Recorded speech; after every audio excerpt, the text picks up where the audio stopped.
नमस्कार. लाडक्या बहिणींसाठी अत्यंत मोठी बातमी, महत्त्वाची बातमी. सर्व लाडक्या बहिणींना खुशखबर या ठिकाणी आलेली आहे. एकंदरीत जर बघितलं तर जे आहे निधी वितरणाच्या GR संदर्भात महत्त्वाची बातमी आहे.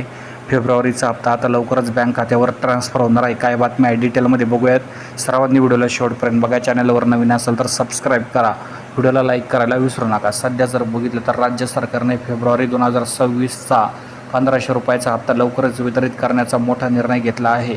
सामाजिक न्याय आणि विशेष सहाय्य विभागाने यासाठी 277 कोटी रुपये महिला आणि बालविकास विभागाच्या अर्थसंकल्पीय निधीत वर्ग करण्यास शासन निर्णयाद्वारे मान्यता दिलेली आहे. त्यामुळे येत्या काही दिवसांमध्ये जे आहे सर्व लाडक्या बहिणींना फेब्रुवारीचा 1500 रुपयाचा हप्ता बँक खात्यावर डायरेक्ट DBTने या ठिकाणी ट्रान्सफर होणार असल्याची या ठिकाणी चर्चा आहे. GR आलेला आहे म्हणजे पुढच्या काही दिवसामध्ये पैसे जमा होतीलच, घाबरून जाण्याचे कारण नाही. तुम्हाला आपण सांगत होतो की GR येणार आहे आणि पैसेसुद्धा जमा होणार आहे. आता लवकरच या संदर्भाची कारवाई पूर्ण होईल.